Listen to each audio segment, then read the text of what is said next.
John DeSando.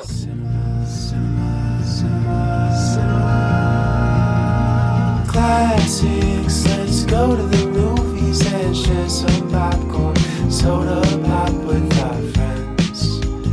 Turn off our cell phones and get away. Night or day, it's John DeSando on the radio. We'll watch the credits from up high and low. Cinema Classics on Cinema Classics is produced and hosted by John DeSando. Listen to shows Thursdays at 8:01 p.m. on WCBE 90.5 FM. And listen to shows and read reviews online at WCBE.org. I'm John And DeSando, I'm Wayne, the American Answer. and this is Cinema Classics. Well, here we are again with one of our favorite genres, the superhero, and in this case, it's Thunderbolts. It is Thunderbolts with an asterisk. Yeah, what's that asterisk? Who knows? Just kind of enigma in a way. Now, you know me. I do a lot of research, especially to try to make sense of a movie that is nonsensical, so to speak. You know. And in fact, one of the things that Forbes magazine had a great review, and they said MCU's biggest problem lately. Now we're talking about a franchise with 36 movies and a number of TV series too, and it's trying to tie everything together, including the TV shows. And it's hard for fans to keep up. And kind of a semi, fan that I am, and having missed several of the later Avengers movies, God, trying to keep up. And it's even their diehard fans, it's burning them out. Well, the MCU has been striving to look toward the future for so long. Yeah. Every time we get a new group, and it seems like it just can't be content with what it has. It just has to continue to expand, like the universe itself is continuing to expand. And they, get off it. Will you please come back and bring me Scarlett Johansson, please? Oh, okay. Well, I no, realize it's the wrong. She's dead. But the one thing with MCU, the Marvel Cinematic Universe, there's been several movies like that latest Spider-Man one, or one of the Spider-Man, plus other ones, that there's multiverses. And so it's hard to keep up because all of a sudden they'll bring some things in that has nothing to do with our own timeline, our own universe, and you can't help but be confused. Well, this ragtag group called the Thunderbolts is really just kind of the scraps of the MCU. Right. They're picking up these people from different parts, and it's almost like they've been dropped off, and oops, we say, look, we've got a new character here, let's bring on board, and that just is confusing. Well, it's almost MCU's version of the Dirty Dozen. Yes. Yes. That you drag a number of misfits in, set them against each other, as it does early in this movie. But then they've got a big bad. And there's a couple of big bads here. One of my favorite actresses, comedic actresses, Julia Louis-Dreyfus. Yes. And she's a disgraced CIA director who they're trying to impeach. Yeah. And the thing of it is having her involved, especially David Harbour as the Red Guardian, and even Wyatt Russell, as kind of a, as Elena said one time, called him a dime store Captain America. They add some humor to the action, which I like. And then there's your girlfriend, Florence. Oh, yes, and I'd like to talk about her in a minute.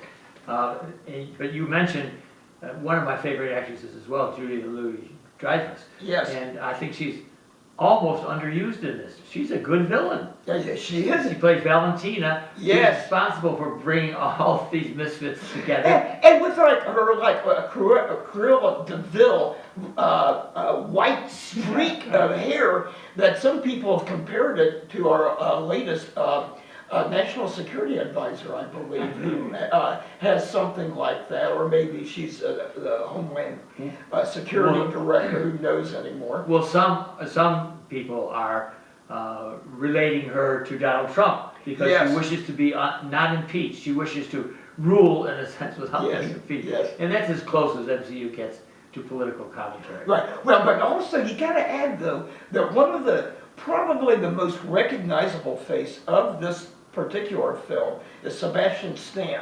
You know, Yes. who was the Winter Soldier. Yes, Here that's he right. is, Bucky Barnes, Yeah. who's a newly elected congressman. That's You know, weird. which is interesting. You know, that you add to that. You know, it's kind of like maybe our version of J.D. Vance or something. Yeah, right.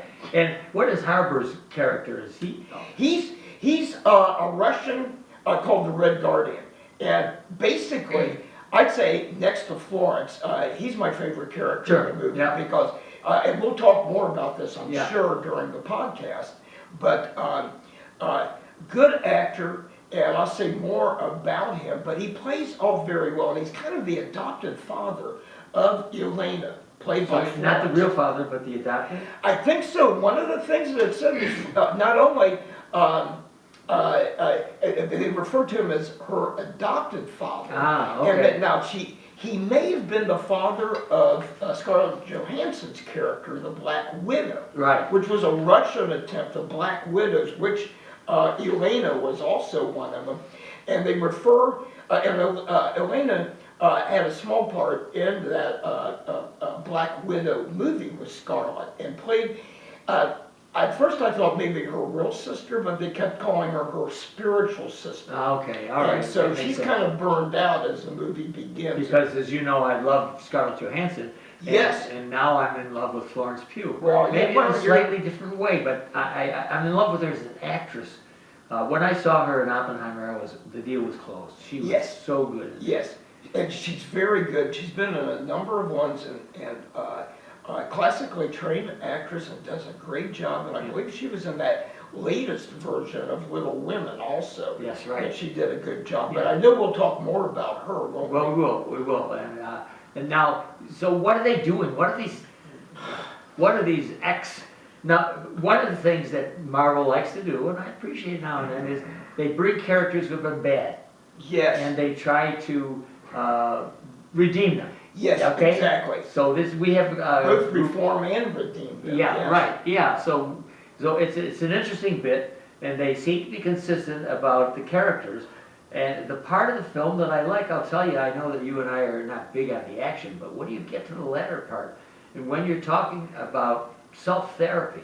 Exactly. Yeah. Because all of them have had their share of childhood trauma or trauma later Yeah, on. Like yeah. I think Wyatt Russell's character, you know, the kind of cheaper Captain America that he was demoted from, and that's where some of these people have appeared in small parts in other MCU movies, in Avenger movies. But it's trying to keep everything tracked. But supposedly he had a lot of anger issues based on his service in the army in Afghanistan. Okay. And stuff like that. He was demoted, and he's got from his Captain America role, and because of Sam Wilson, you know, the Anthony Mackie's movie that we saw recently, you know, that where he's the now the new Captain America. I think the movie is Captain America. And also, MCU introduces new characters who are interesting. I think this Yeah. guy Bob, Very Lewis interesting. Pullman, is a really interesting character. Yeah, very interesting. And that's just you could say a lot of it is it seems like especially Elena is burned out. And a number of them are burned out, and they don't know, they lack direction that the Avengers seem to have when they were always saving the Earth. And because of Dreyfus's CIA director, she's technically their boss, she pits them against each other to kill each other. They were all brought together, yeah. And then they discover that. Then the next thing is that and like you said, Lewis Pullman, interesting because his character's the Sentry, which makes him kind of a good guy in a way, but he's got a black, it's almost Dr. Jekyll and Mr. Hyde, because then he becomes the Void. And it's kind of like all of a sudden he turns people into little puffs of black smoke, you know. Well, when he initially introduced him, he seems like a dork. A dork, But from one review I was reading, he's a meth addict. But he come to find out, he was one of several who had been experimented on. And that's kind of a continuing theme in a lot of the MCU, is experimentation. Going back to the true leader of the Avengers, Captain America, was an experiment during World War II. Well, you mentioned my favorite character played by Florence Pugh, Elena, and the opening scene is so interesting because she's about ready to jump off the world's second tallest building. And she's talking about being bored, and this is really interesting. Yeah, but then she says that she'll just fall into the void, which in a way they say it's kind of like one of those smoking guns in movies. You know, you see a gun, you know it's going to go off. Well, the void, what they fall into is they have to team together to defeat the void as he's turning most of New York into, piles of ash. Before we go off into our podcast, and that's that is what is it, double take.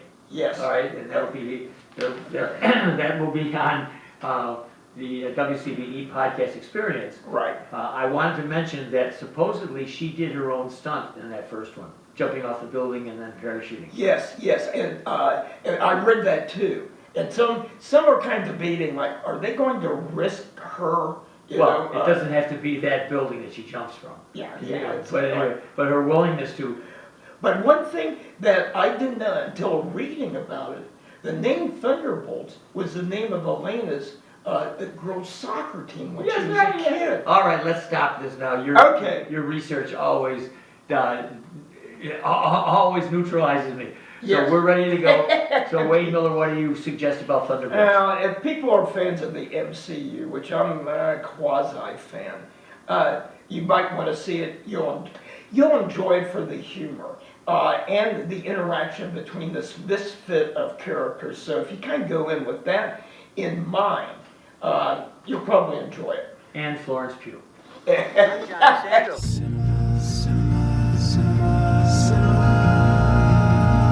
Classics, let's go to the movies and share some popcorn.